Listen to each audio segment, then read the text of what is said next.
الحمد للہ نحمده ونستعینه ونستغفره ونؤمن به ونتوکل علیہ ونعوذ باللہ من شرور انفسنا ومن سیئات اعمالنا من يهده اللہ فلا مضل له ومن يضلله فلا هادی له واشهد ان لا الہ الا اللہ وحدہ لا شریک له واشهد ان سیدنا ومولانا محمدا عبدہ ورسولہ اما بعد فاعوذ باللہ من الشیطان الرجیم بسم اللہ الرحمن الرحیم حامیم والکتاب المبین انا انزلناہ فی لیلۃ مبارکۃ انا کنا منذرین صدق اللہ العظیم۔ وقال النبی صلی اللہ علیہ وسلم شعبان شہری ورمضان شہر اللہ او کما قال النبی صلی اللہ علیہ وسلم۔ شروع اللہ کے نام سے کہ جو بڑا مہربان نہایت رحم فرمانے والا ہے۔ الحمدللہ شعبان کا مہینہ شروع ہو چکا ہے، اور اس کے بارے میں نبی اکرم صلی اللہ علیہ وسلم نے فرمایا کہ شعبان شہری و رمضان شہر اللہ، کہ شعبان میرا مہینہ ہے اور رمضان اللہ کا مہینہ ہے۔ تو حضور اکرم صلی اللہ علیہ وسلم نے اس مہینے کی نسبت اپنی طرف فرمائی، اس لیے کہ حضور اکرم صلی اللہ علیہ وسلم کو اس مہینے سے بہت محبت تھی، اس لیے کہ یہ انتظار رمضان کا مہینہ ہے۔ اور نبی اکرم صلی اللہ علیہ وسلم یہ بھی دعا فرمایا کرتے تھے، اللہم بارک لنا فی رجب و شعبان و بلغنا رمضان، کہ رجب اور شعبان کو ہمارے لیے برکت والا بنا اور ہمیں رمضان پانے کی توفیق عطا فرما۔ تو یہ نیکیوں کا ایک سیزن ہے، نیکیوں کا ایک موسم بہار ہے جو شروع ہو چکا ہے، اور یہ رمضان کی کاؤنٹ ڈاؤن گویا شروع ہو چکی ہے۔ صحابہ کرام کا معمول تھا کہ جب رمضان گزرتا تھا تو کئی مہینے دعا کرتے تھے، اے اللہ ہماری عبادت کو قبول فرما، اور جب رمضان آنے والا ہوتا تو اس سے کئی مہینے پہلے مسلسل یہ انتظار میں اور اللہ سے دعا کرتے تھے کہ اے اللہ ہم کو رمضان کا مہینہ نصیب فرما، اس لیے کہ رمضان کا مہینہ آئے اور بندہ اپنی بخشش نہ کرا سکے، یہ بہت بڑی محرومی ہے۔ نبی اکرم صلی اللہ علیہ وسلم نے ممبر کی ایک سیڑھی پر قدم رکھا، فرمایا آمین، اور 3 دفعہ آپ نے آمین کہا۔ تو بعد میں آپ سے پوچھا گیا کہ آپ نے بغیر دعا کیے آمین کہا ہے، تو آپ صلی اللہ علیہ وسلم نے ان میں سے ایک وجہ یہ فرمائی کہ جبریل امین نے یہ دعا کی تھی کہ تباہ و برباد ہو جائے وہ شخص جو رمضان کا مہینہ پائے اور پھر اپنی مغفرت نہ کرا سکے۔ تو ایک بہت بڑی محرومی ہے کہ اگر ہم رمضان کو اپنی بخشش کا ذریعہ نہ بنا سکیں، تو ظاہر ہے کہ یہ شعبان کا مہینہ اسی رمضان کی تیاری کا مہینہ ہے۔ اور حضور اکرم صلی اللہ علیہ وسلم اس مہینے کے اندر نفلی روزوں کا اہتمام فرماتے تھے، اگرچہ آپ نے امت کے لیے کوئی پابندی نہیں لگائی۔ عائشہ صدیقہ رضی اللہ تعالیٰ عنہ روایت فرماتی ہیں کہ نبی اکرم صلی اللہ علیہ وسلم سے پوچھا گیا، یا رسول اللہ، کہ میں نے پوچھا لم اراک تصوم من شہر من شہور ما تصوم فی شعبان، کہ آپ کسی اور مہینے میں اتنے نفلی روزے نہیں رکھتے جتنے شعبان کے مہینے میں روزے رکھتے ہیں۔ تو فرمایا کہ یہ وہ مہینہ ہے کہ ذالک شہر، یہ وہ مہینہ ہے کہ لوگ اس کی اہمیت کے بارے میں غافل ہیں۔ یہ رجب اور رمضان کے درمیان یہ مہینہ، یہ شعبان کا مہینہ، لوگ اس کی اہمیت سے واقف نہیں ہیں۔ یہ وہ مہینہ ہے، وہ شہر ترفع فیہ الاعمال الی رب العالمین، اور یہ وہ مہینہ ہے کہ جس میں بندوں کے اعمال اللہ کے حضور پہنچائے جاتے ہیں۔ وَأَحِبُّ أَن يَرْفَعَ عَمَلِي وَأَنَا صَائِمٌ، وَأُحِبُّ أَن يَرْفَعَ عَمَلِي وَأَنَا صَائِمٌ، اور میں یہ پسند کرتا ہوں کہ جب میرا عمل اوپر جائے تو میں روزے کی حالت کے اندر ہوں۔ تو یہ جو ہے اس مہینے، یہ نبی اکرم صلی اللہ علیہ وسلم نے اس کو اپنی طرف نسبت فرمائی، اس کی اہمیت کو بیان فرمایا۔ شیخ عبد القادر جیلانی رحمۃ اللہ علیہ نے بڑی خوبصورت بات لکھی ہے کہ چونکہ رسول اللہ صلی اللہ علیہ وسلم نے اس مہینے کی نسبت اپنی طرف فرمائی، تو اس کی ایک صورت یہ بھی ہے کہ ہم اس مہینے کے اندر درود شریف اس کو کثرت کے ساتھ پڑھیں، تاکہ آپ کی محبت جو اس مہینے کے ساتھ ہے، ہم آپ کی محبت کے تقاضے میں اس مہینے کے اندر اللہ کا ذکر کریں اور اللہ کے ذکر میں اسی طرح درود شریف کا اہتمام کریں۔ تو بہرحال اس مہینے میں نفلی عبادات اور نفلی روزے رکھنے چاہیے، لیکن دو شرائط کے ساتھ۔ ایک تو یہ ہے کہ انسان اگر صحت مند صحیح نہیں ہے اور اس کو ڈر ہے کہ اگر روزے رکھے گا تو رمضان کے روزوں پر اثر پڑے گا، تو پھر یہ نفلی روزے نہیں رکھنے چاہیے۔ اور پھر دوسرا یہ ہے کہ آخری دنوں کے اندر، شعبان کے آخری دنوں کے اندر روزے نہ رکھے جائیں، جیسے یوم الشک کا روزہ، تو اور پھر تاکہ مزید کمزوری نہ آئے اور آدمی رمضان کے روزوں پر ان کا اثر جو ہے وہ نہ ہو۔ باقی اگر معمول انسان بنا سکے، اگرچہ کوئی فرض واجب نہیں، یہ مسنون عمل ہے، ایام بیس کے روزے، پیر کے دن کا روزہ، جمعرات کے دن کا روزہ، لیکن یہ ایک آپشنل ہے۔ اگر کوئی نہیں رکھنا چاہتا تو اس کو مجبور نہ کیا جائے، بچوں کو مجبور نہ کیا جائے۔ بعض دفعہ ہم نوافل کے اندر جب حد سے زیادہ سختی کرتے ہیں اور نوافل کا درجہ فرائض سے بڑھا دیتے ہیں، تو اس کے نتیجے کے اندر بجائے جو ہے اصلاح کے، بعض دفعہ دل کے اندر ایک جو ہے وہ شرعی احکامات کے بارے میں نعوذ باللہ ایک نفرت کی کیفیت آنے لگتی ہے بچوں میں۔ لہٰذا کوشش ہم یہ کریں بچوں کی تربیت کے وقت کہ آدمی ان کو فرائض کی فکر کرے اور حرام سے بچائے۔ اگر یہ دو چیزیں بھی ہم کر لیں تو یہ بھی بہت بڑی، آج کے دور میں بہت بڑی جو ہے وہ کامیابی ہے۔ نوافل کا اہتمام ہو سکے، مستحبات کا اہتمام ہو سکے، آپشنل سناز ہو سکیں جتنی کرنی چاہیے، لیکن ان پر اتنی سختی نہ کی جائے کہ وہ بالکل ہی بدک جائے اور دین کے راستے سے جو ہے وہ ہٹ جائے، اس لیے کہ بعض دفعہ حد سے زیادہ سختی بندے کو متنفر جو ہے وہ کر دیتی ہے۔ اسی طرح جو ہے وہ صحابہ کرام کا معمول تھا کہ اس مہینے کے اندر وہ انتظار کرتے تھے، رمضان کا انتظار کرتے تھے، اور انتظار کی بہت ساری صورتیں ہیں۔ اس میں سے ایک تیاری رمضان بھی ہے، اور اس میں سے ایک تہجد کی پریکٹس بھی ہے، اس لیے کہ رمضان میں قیام اللیل ایک بہترین عبادت ہے۔ تراویح بھی دراصل قیام اللیل ہی ہے، تو اس کی پریکٹس اور اس کے لیے رات کو جلدی سونے کی عادت اور صبح جلدی اٹھنے کی عادت، تاکہ رمضان کی تیاری جو ہے وہ ہو جائے۔ اس لیے کہ یہ جو تہجد ہے، نبی اکرم صلی اللہ علیہ وسلم نے اگرچہ دائمی طور پر اس پر عمل کیا، لیکن امت کے لیے اس کو جو ہے اختیار دے دیا، لیکن فرمایا کہ یہ پچھلے نیک امتوں کے نیک لوگوں کا شعار رہا ہے۔ اگر انسان کر سکے تو یہ اللہ کی قربت کا جو ہے وہ ذریعہ ہے، اللہ کے ساتھ تعلق کو مضبوط بنانے کا بہترین ذریعہ وہ قیام اللیل ہے، وہ تہجد کا اہتمام ہے۔ حدیث مبارکہ کے اندر آتا ہے کہ اللہ تعالیٰ رات کے آخری پہر آسمان دنیا پر نزول فرماتے ہیں اور اعلان کرتے ہیں، هل من مستغفر فاغفر له، کیا ہے کوئی بخشش طلب کرنے والا میں اس کو بخشوں،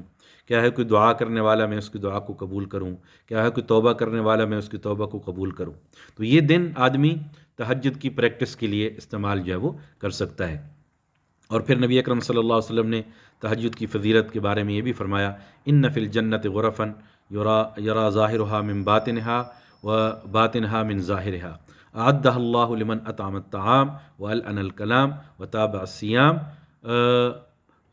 وصلوا والناس نیام، کہ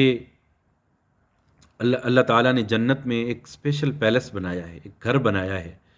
کہ جو باہر سے دیکھیں تو اندر سے نظر آتا ہے، اور اندر سے دیکھیں تو باہر سے نظر آتا ہے، سی تھرو پیلس۔ اور کن لوگوں کے لیے؟ فرمایا کہ جو روزے رکھتے ہیں، باقاعدگی کے ساتھ روزے رکھتے ہیں، اور جو کھانا کھلاتے ہیں، دوسروں کو کھانا کھلاتے ہیں، اور جو ہے اس وقت نماز پڑھتے ہیں جب لوگ سو رہے ہوں۔ تو یہ اس کی بڑی فضیلت، اور بھی بہت ساری احادیث اکثر بیان ہوتی رہتی ہیں، یا ایھا الناس افشوا السلام واطعموا الطعام وصلوا الارحام وصلوا والناس نیام تدخلوا الجنۃ بسلام، کہ لوگو سلام کو پھیلاؤ، کھانا کھلاؤ، صلہ رحمی کرو، اور اس وقت نماز پڑھو جب لوگ سو رہے ہوں، تم سلامتی کے ساتھ جنت کے اندر جاؤ گے۔ تو یہ تیاری رمضان کا مہینہ ہے، اور تیاری ابھی سے رمضان کی ہمیں کرنی چاہیے، اس لیے کہ بعض دفعہ اچانک جب انسان کسی چیز میں داخل ہوتا ہے تو وہ اس کے اندر یکسوئی نہیں ہوتی، خشوع خضوع نہیں ہوتا۔ بالفرض آپ نماز شروع کرنے لگے ہیں اور نماز سے 1 سیکنڈ پہلے آپ فون پہ بات کر رہے ہیں اور فون ختم کر کے فوراً اللہ اکبر جو ہے وہ نماز شروع کی، تو اب نماز میں آپ کی ساری توجہ آپ کی فون کال کی طرف ہوگی، آپ کی لاسٹ کنورسیشن کی طرف ہوگی، آپ کی گفتگو کی طرف ہوگی کہ آپ نے کیا کہا تھا، کیا نہیں کہا تھا، کیا کہنا چاہیے تھا۔ تو یہی چیز رمضان کے بارے میں بھی ہے، یکدم آدمی داخل ہو اور پھر پتہ ہی نہ ہو میں نے کیا کرنا ہے، کوئی رمضان پلان نہ ہو، کوئی جو ہے ٹائم ٹیبل نہ ہو، تو انسان پھر جو ہے وہ استفادہ نہیں کر سکتا۔ دیکھتے ہیں کہ رمضان کا انتظار کیا جائے، مینٹلی فزیکلی اپنے آپ کو پریپیئر کیا جائے، رمضان کے بارے میں علم حاصل کیا جائے، احادیث، قرآن حدیث مسائل،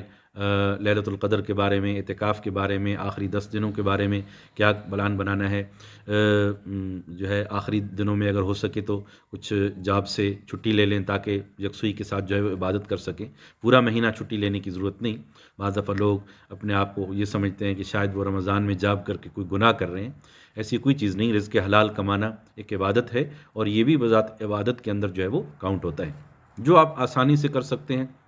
روزے فرض ہیں ان کو ضرور رکھیے ہر قیمت پر اور کسی طور پر نہ چھوڑیے۔ البتہ جو تراویح ہے یہ ایک نفل عبادت ہے،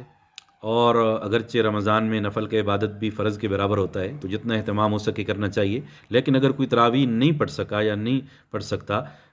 تو اس پر کوئی گناہ نہیں ہے۔ یہ یعنی ٹیکنیکل ہمیں مسئلہ ذہن کے اندر جو ہے وہ رکھنا چاہیے۔ بعض دفعہ ہم نوافل کو فرائض سے بڑھا دیتے ہیں، بہت سارے لوگ پوچھتے ہیں تراویح کا ٹائم کیا ہے، تو میں انہیں اکثر کہتا ہوں یار تراویح سے پہلے عشاء کی جماعت ہے، جماعت زیادہ ضروری ہے، تمہیں جماعت کی فکر نہیں اور تراویح کی جو ہے وہ فکر ہے، تو پہلے جماعت کی فکر ہو، فرض نماز کی فکر ہو، اور اس کے بعد جو ہے وہ نوافل کی جو ہے وہ فکر ہو، اور ان کا اہتمام کرنا چاہیے۔ جیسا میں نے کہا کہ رمضان میں نوافل کا ثواب بھی فرائض کے برابر، فرض کے برابر جو ہے وہ ملتا ہے۔ اسی طرح رمضان پلان، اس کا اہتمام جو ہے وہ کیا جائے کہ میں نے اگر قرآن ختم کرنا ہے تو کیسے کرنا ہے۔ آدمی شروع میں کہہ دیتا ہے کہ میں نے اس دفعہ 5 ختم کرنے ہیں، لیکن عملاً پھر وہ ایک بھی نہیں کر سکتا۔ تو اگر یہ کہ اپنے گول کو ریئلسٹک انسان بنائے، اپنے ٹارگٹ کو کہ جو اچیویبل ہو، اگر ایک دفعہ آدمی کہے کہ میں نے ایک ختم کرنا ہے، اب ایک ختم کیسے کرنا ہے؟ قرآن میں اگر 600 صفحے ہیں تو ان کو 30 کے ساتھ آپ جو ہے تقسیم کریں تو ہر روز 20 صفحے جو ہے وہ بنیں گے۔ اب دن میں 20 صفحے بظاہر مشکل نظر آتے ہیں، لیکن آپ ان کو ہر نماز کے ساتھ جو ہے وہ سپریٹ کر دیں کہ ہر نماز کے پہلے یا بعد میں جب مجھے موقع ملے گا ایک صفحہ یا ایک رکوع میں پڑھ لوں گا۔ تو اس طرح بڑی آسانی سے انسان جو ہے ٹائم ٹیبل کی پابندی کر کے انسان قرآن کو جو ہے وہ ختم کر سکتا ہے، یا کوئی اور عبادت بھی اسی طرح پلان کے ساتھ جو ہے وہ مکمل کر سکتا ہے۔ اسی طرح اگر کوئی ایسے امور جو رمضان کے فوراً بعد آپ نے کرنے ہیں، یا رمضان میں جو آ سکتے ہیں، کوئی مطلب گھر موو کرنا ہے، کوئی اور جو ہے کسی اور سفر کی تیاری کرنی ہے، تو اس کی تیاری پہلے کر لی جائے، یا اس کو رمضان کے بعد کے لیے ڈیلے جو ہے وہ کر دیا جائے۔ رمضان کی شاپنگ جو گروسریز وغیرہ ہیں ان کی رمضان سے پہلے شاپنگ کر لیں، تاکہ رمضان میں کم سے کم وقت جو ہے وہ سپر مارکیٹس میں انسان گزارے، اور زیادہ وقت عبادت اور ذکر و اذکار کے اندر جو ہے وہ گزارے، اور اپنے آپ کو ذہنی طور پر اور روحانی طور پر تیار کرنا۔ اور جو بری عادات ہیں ان کو اللہ حافظ کہیے۔ ہم سب کو چاہیے کہ اپنی جو بری عادات ہیں ان کو ختم کرنے کی انسان کوشش کرے۔ اگر لیٹ سونے کی عادت ہے، صبح نہیں اٹھ سکتا جو ہے، تو اس کو جو انسان وہ چینج کرے۔ اسموکنگ کی عادت ہے، اس کو کٹ ڈاؤن جو ہے وہ کرے۔ تو یہ ساری چیزیں، جلدی سونے کی عادت، جلدی جاگنے کی عادت، سوشل میڈیا پر ہم جو اپنا قیمتی وقت گھنٹوں ضائع کر دیتے ہیں، اس پر تھوڑا کنٹرول جو ہے وہ ہونا چاہیے۔ اپنی ڈائٹ میں تبدیلی ہونی چاہیے۔ ابھی تو جب چاہا جتنا چاہا کھا لیا۔ امام شافعی رحمۃ اللہ علیہ فرماتے ہیں کہ زیادہ کھانے سے خمار پیدا ہوتا ہے، زیادہ کھانے سے ذہن کند بنتا ہے، کمزور ہوتا ہے، اور زیادہ کھانا عبادت کے لیے بندے کو سست بناتا ہے۔ بہت ہی خوبصورت قول ہے ان کا۔ اگر ہم اس کے اندر تبدیلی لا سکیں اپنی ڈائٹ کو اس طرح کہ تاکہ جو ہے یکدم جب انسان چیزیں چھوڑتا ہے یا کم کھانا ہوتا ہے تو پھر انسان کے لیے مشکل جو ہے وہ نہ ہو۔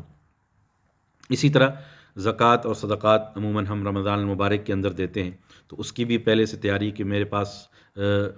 کتنی سیونگز ہیں، کیسے اس کو کیلکولیٹ کرنا ہے، اور کیسے میں اہتمام کروں کہ میری زکوٰۃ رمضان مبارک کے اندر اور ابا تک جو ہے وہ پہنچے۔ اسی طرح فدیہ کے انتظام، جو لوگ روزہ نہیں رکھ سکتے تو ان کو فدیہ دینا ہوتا ہے، اس کے لیے کیا متبادل بندے کو روزہ رکھوانا ہے تو کوئی انتظام یا فدیہ دینا ہے تاکہ بر وقت غربا تک پہنچے. تو یہ ساری اہتمام ہیں جو اس مہینے کے اندر کرنے کے کام ہیں. اور جب انسان اس اہتمام کے ساتھ تیاری کرتا ہے اور رمضان کو گزارتا ہے، حدیث کے اندر آتا ہے من سلم لہ رمضان قد سلمت لہ السنہ، جس کا رمضان سلامتی کے ساتھ گزر گیا اس کا پورا سال اللہ تعالیٰ سلامتی اور برکت کے ساتھ جو ہے وہ گزار دیں گے. اس لیے کہ یہ مہینہ this is time to make profit with Allah, یہ اللہ سے بزنس کرنے کا مہینہ ہے، اللہ سے پرافٹ لینے کا جو ہے وہ مہینہ ہے. تو اس کی بڑی یعنی یہ اینول سیل ہے، اور یہ مطلب یہ ہے کہ ایسی سیل کہ جو سال کے باقی دنوں میں دستیاب نہیں، یہ نیکیوں کا سیزن، نیکیوں کی سیل. تو اس سے استفادہ تبھی کر سکتے ہیں جب اس کو پوری اس طرح پلاننگ کے ساتھ ہم جو ہے اپنے معمولات کو بنائیں.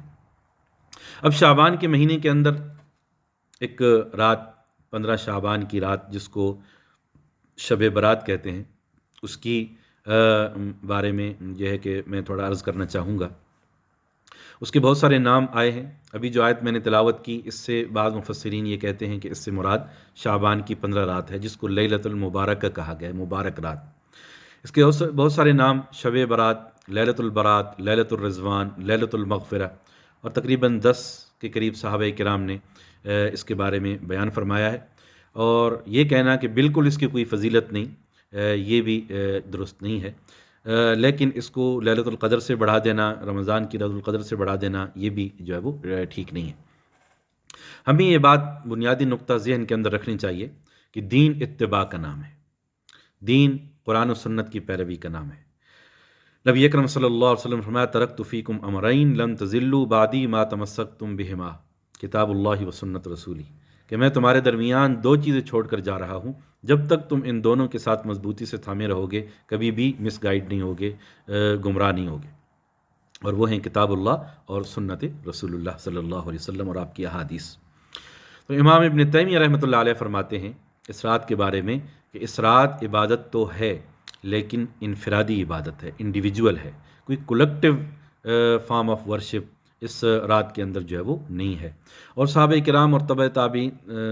تابعین تبع تابعین کی اگر ہم معمولات کو دیکھیں تو کوئی ہمیں خاص طریقہ نظر نہیں آتا، البتہ انفرادی عبادت کے حوالے ہمیں جو ہے وہ ملتے ہیں. اور انفرادی عبادت کے لیے بہترین جگہ انسان کا گھر ہے. نبی اکرم صلی اللہ علیہ وسلم نے فرمایا لا تجعلوا بیوتکم مقابر، اپنے گھروں کو قبرستان نہ بناؤ. اور اسی وجہ سے آپ کی تاکید ہے کہ سنتیں گھر میں پڑھو، اس کا زیادہ ثواب ہے،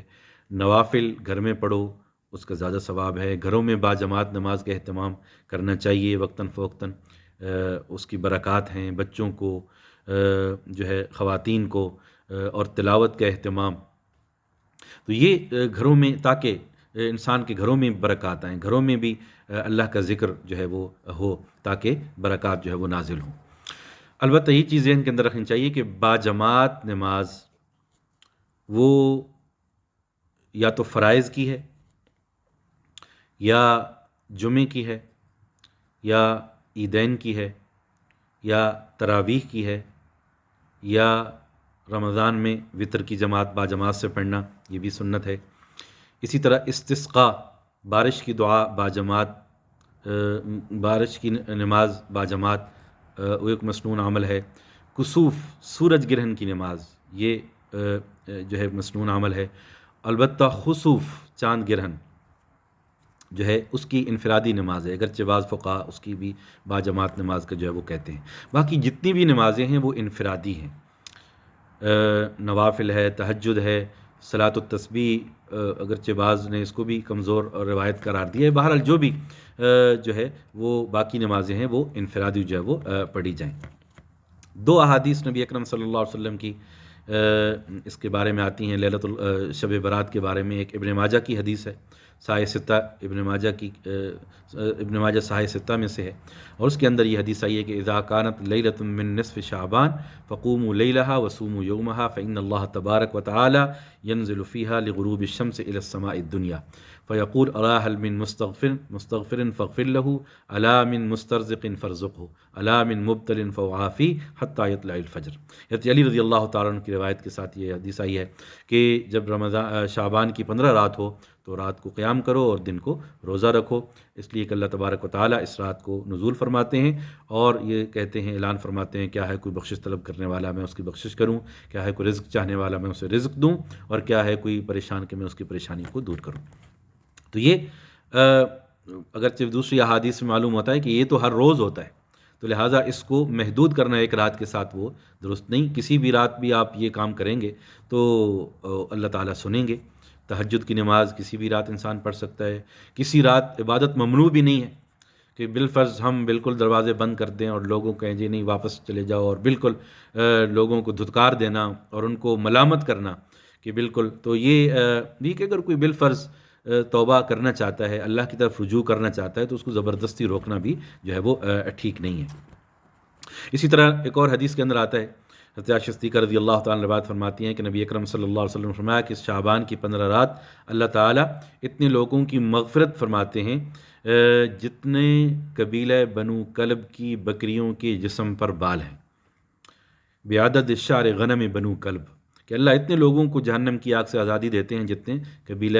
بنو کلب کی بکریوں کے جسم پر بال ہیں، یعنی بہت زیادہ لوگوں کی اللہ تعالیٰ مغفرت فرماتے ہیں۔ لیکن فرمایا کہ کچھ ایسے ہیں کہ جو بدبخت کہ جو ان کی مغفرت اس رات بھی نہیں ہوتی، مشرک ہے، کینہ فرپر ہے، اسی طرح قطع رحمی کرنے والا ہے، اور اسی طرح حدیث کے اندر آتا ہے کہ پاجامے کو ٹخنے سے نیچے لٹکانے والا تکبر کی وجہ سے، اور اسی طرح جو ہے شراب خور، اور یہ سارے یہ جو ایک حدیث کے اندر اس کا چیز جو ہے وہ ملتی ہے۔ البتہ افراط و تفریط ہمارے اعمال کے اندر نہیں ہونی چاہیے، کہ جیسا میں نے کہا نا کہ بالکل بعض لوگ بدعت قرار دے کر اس کو بالکل دروازے بند کر دینا، کہ کوئی توبہ کرنا بھی چاہتا ہے تو اس کو روکنا، تو کیوں آ گئے ہو، کیسے آ گئے ہو۔ اگر کوئی اسی بہانے توبہ کرتا ہے، آنسو بہاتا ہے، تو اس کو جو ہے انسان اس کو نہ روکے۔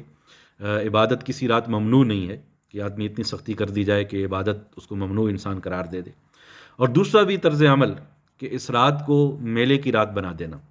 اگر یہ عبادت کی رات ہے تو اس کو عبادت کی رات رہنے دیں، اس کو میلے کی رات، آتش بازی کی رات، فائر ورکس کی رات جو ہے وہ نہ بنائیں، اور پھر نام یہ ہو رہا ہے کہ ہم اس میں عبادت کر رہے ہیں اور گپیں ہو رہی ہیں، چائے اور مٹھائی چل رہی ہے، کھانے کھائے جا رہے ہیں اور ٹاکرے ہو رہے ہیں، اور جو ہے وقت ضائع کیا جا رہا ہے اور جاگ رہے ہیں، اور جو چیز نہیں ہو رہی وہ عبادت ہے، عبادت نہیں ہو رہی اور باقی سب کچھ جو ہے وہ ہو رہا ہے، تو یہ بھی اس کی بھی کوئی شریعت کے اندر گنجائش جو ہے وہ نہیں ہے۔ یہ کوئی اس کو مشالوں والی عید بھی لوگ کہتے ہیں، آتش بازی والی، تو ویسے بھی جو ہے ہمارے دین کے اندر اس کی گنجائش نہیں۔ یہ ایک آگ کا کھیل ہے، اور آگ جو ہے وہ خطرناک ہے، ہمیں تو آگ سے پناہ مانگنی چاہیے۔